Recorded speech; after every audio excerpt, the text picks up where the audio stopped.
We have another objective in this section. So previous objective, we know the x value. We want to find the probability or the percentage or the proportion, right? And the second one, we already know the area or we already know the probability, but we want to find the x value. So it's just the opposite way, right? First, we talk about some tips. How can we find the x value? So we will say, try to sketch a curve first. The graphs will be helpful to understand. So make sure you get used to draw the curve. And when you check the values, you already have the area, which means you already have the probability. So this time, don't confuse z-scores and the areas. Remember, just like I said, in your z-tables, the z-scores is just the left column and the top row. So it's just a margin, okay? It's just the left column and the top row. It's just these two, left column, the top row. But all of the body, the remaining body part of the table is just the area, or we'll say it's just the probability. Another way to help you understand what z-score is, z-score in your table, it's just 2 decimal places. Okay, 2 decimal places. The first 2 digits is on the left side, and the top row will give you the last digit. And for your probability, your body of your table, you will find the area. Always keep 4 decimal places. 4 decimal places. In the z-score, we only have 2 decimal places, right?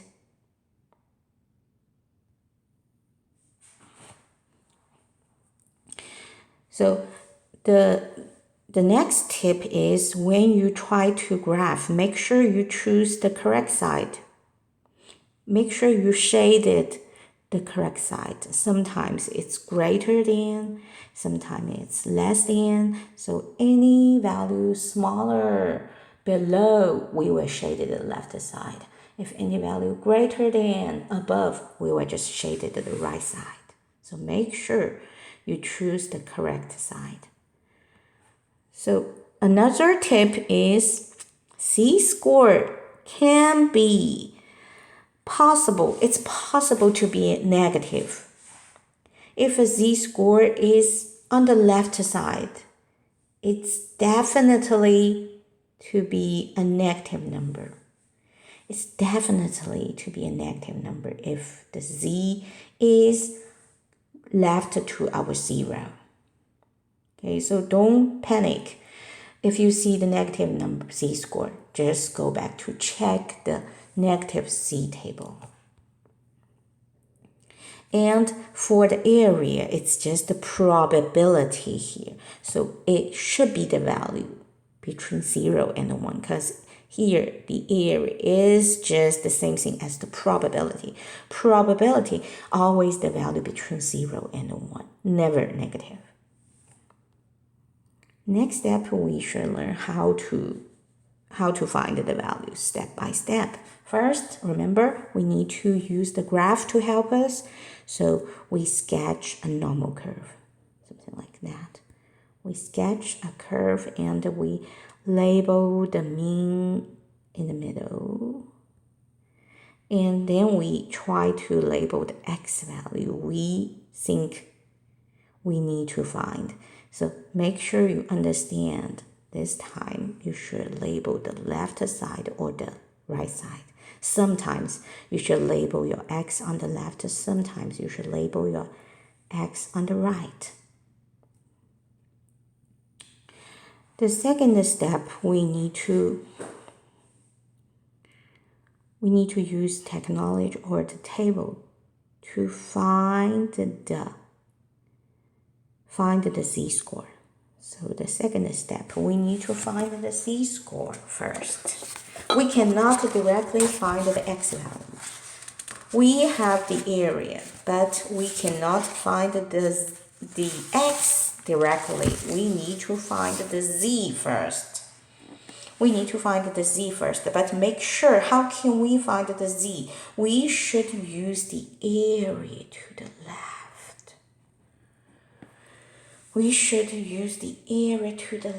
So for example, if our curve, I have this curve, we label mu in the middle, right? And this time, for example, we label x here. We know the area. For example, it's 0.3, something like that. Can we directly use 0.3 to check the table?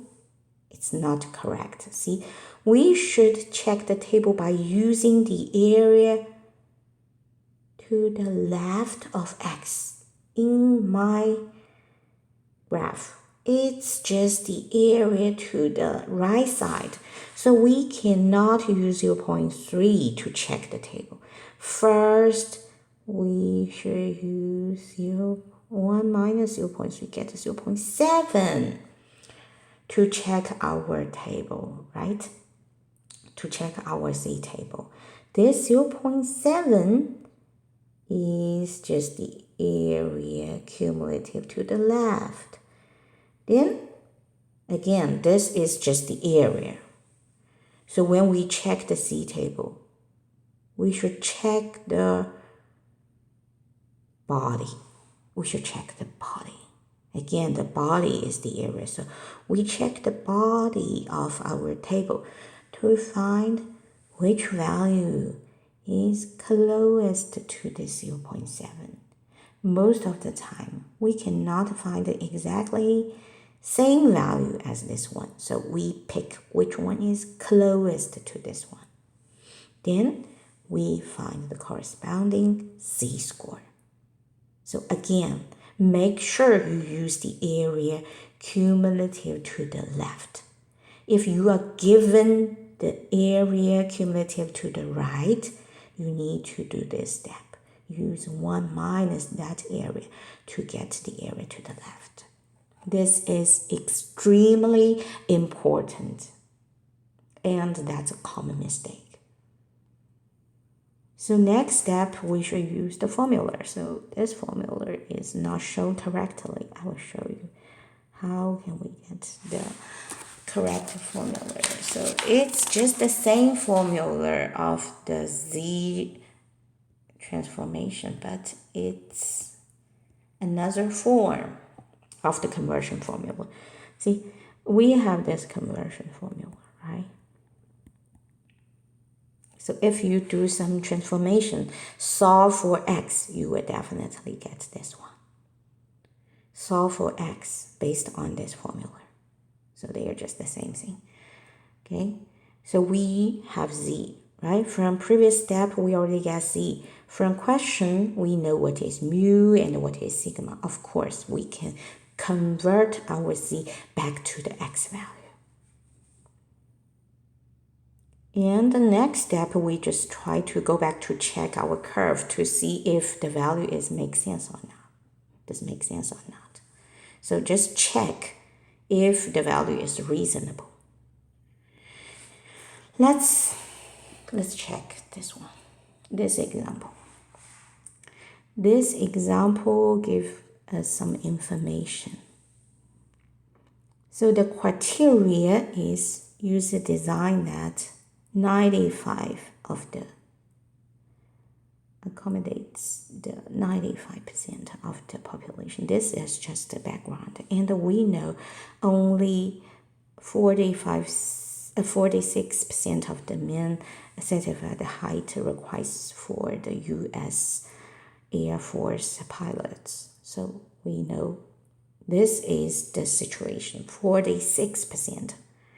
But we want we want to get, if we change the rule,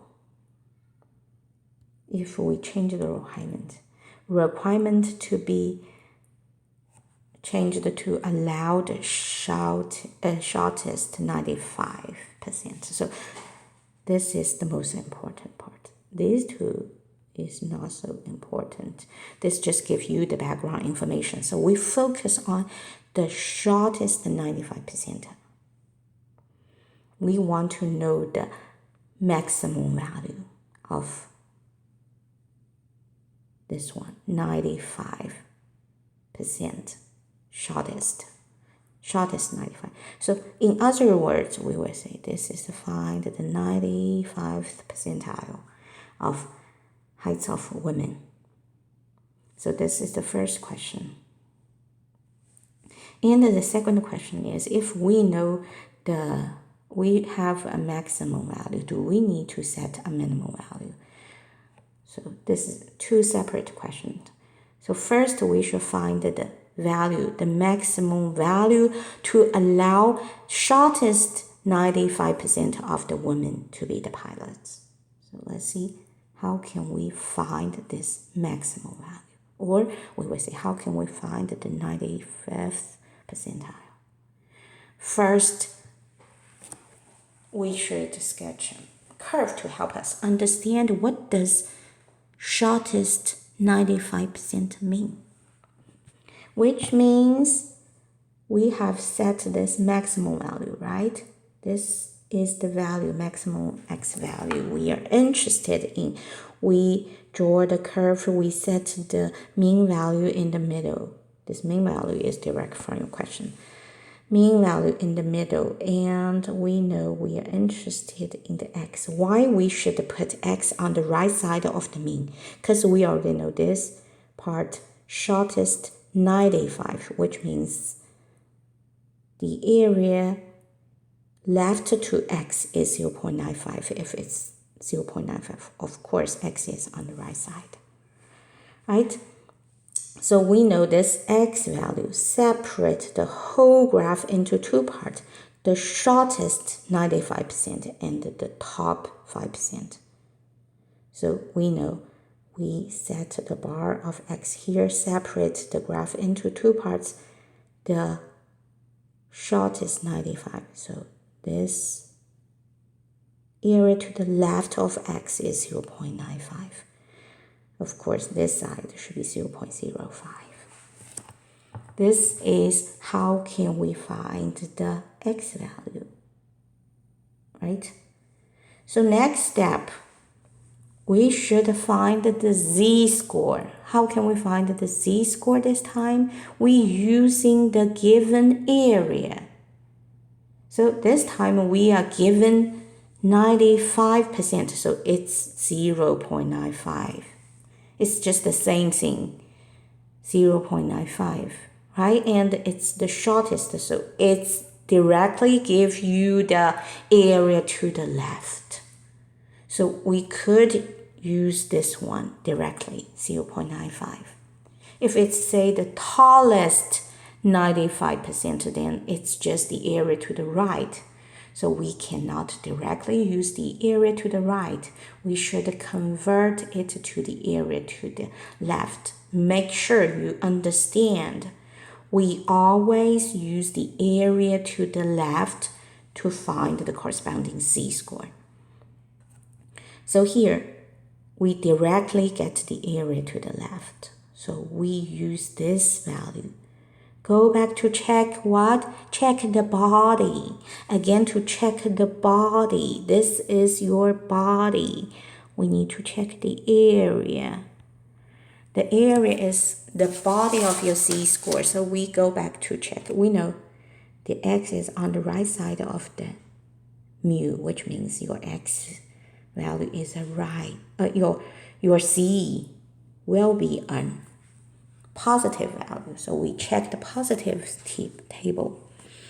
We find which one is 0.95. This time we cannot find the exactly same number, 0.95 in your body, but we find the two closest value. 0.9495, so it's very close. And another one is the same closed, 9505. We know these two are the closest value to 0.95. Then we only need to find the corresponding z. So for this one, we will find the corresponding z. We check the left column and the top row. We realize we find the corresponding z-score. And similarly, we can find the z-score for another area. How can we find the z-score? We first use the area to the left, then use that one to check the body. Find which one is closest to this one. After that, we check the left column and the top row to find the z-score. Okay, so for this case, we will find two z-scores. So either one is correct. But in our example, it's just pick the midway of these two examples. That's how he gets this z. But I think either one is correct. Just make sure you pick the closest value for the area. So this one just show you we can use technology to find the z. But if we want to use the table in our class, make sure you know always use the area again, area to the left. So from here, we know we get the z. Or this one, or this one. They are all correct.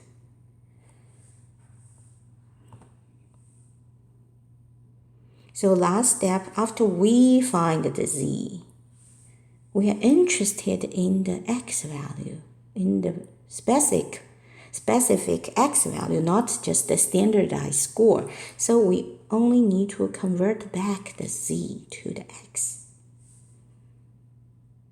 So here,